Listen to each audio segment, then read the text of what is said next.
Hey y'all, welcome back to AsoulfulT. And I literally just woke up. Excuse me. I literally just woke up and said to myself, let me finish crocheting my roots of my locks and actually talk about my lock journey. I'm about to spray my face with some facial mist.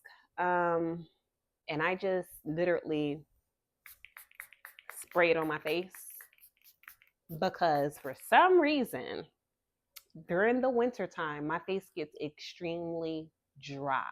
I'm gonna talk about my lock journey as I crochet my locks, just so you guys can get an insight on how long I've been growing my locks. So let's get into it. In 2021, I was spiritually elevating, and I am looking for the crochet needle. Here we go. Spiritually elevating, internally something was changing. I was becoming more aware of what was going on in America. And when you awaken to certain information, you know, you can't get rid of that information. So something internally was elevating, and I decided one day that I was going to twist my hair and just leave it. And I left it and then learned to love it. Because I was so used to having like an afro or doing twist outs because I had natural hair. So a pro that I can say is that getting locks was very much a part of my spiritual journey. I'm going to say that. Because I was elevating on a mental level, I began to elevate on a physical level as well. Once I started to read more, do a lot more research, have certain conversations with certain people to gain the wisdom, I knew that my words and how I was beginning to think needed to align with my physical being as well.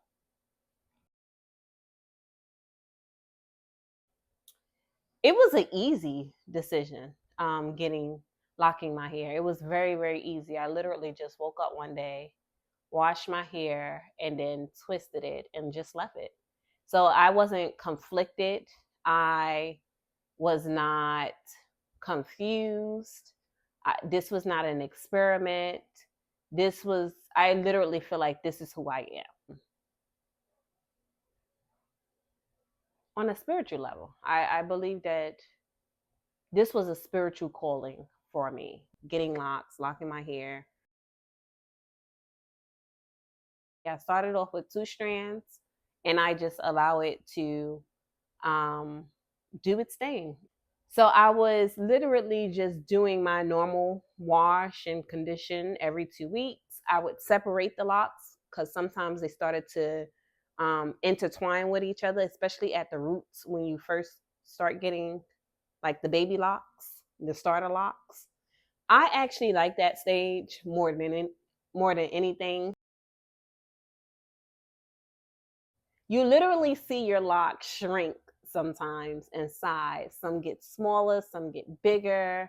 And I just enjoyed the process of seeing my hair go through all these different transitions. It's like a plant. A lot of people will say, like, with locks, you can't be diverse, but there's a lot of diversity that you can do with your locks, especially if you have a loctician that has been doing locks for 5-6 years.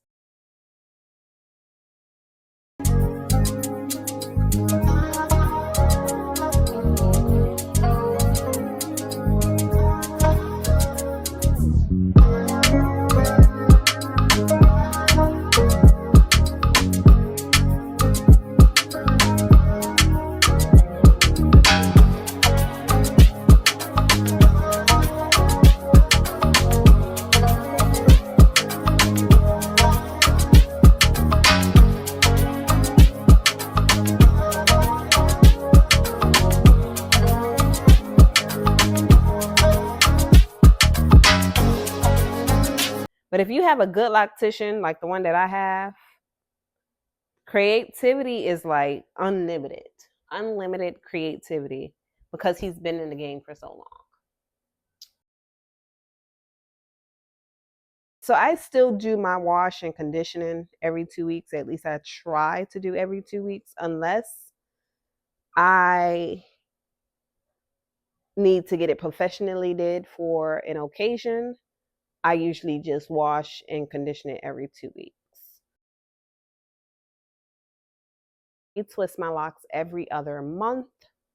And a lot of the times when I just want like my roots to possibly lie down, I crochet it. I enjoy crocheting my locks. It's very therapeutic, especially after I like freshly wash and condition it.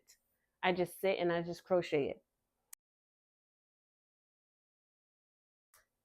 The cons of having locks.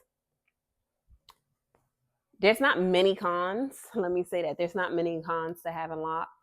But I do notice like lint gets built up between the locks, and you may have to take a crochet needle or tweezers. Tweezers work well too.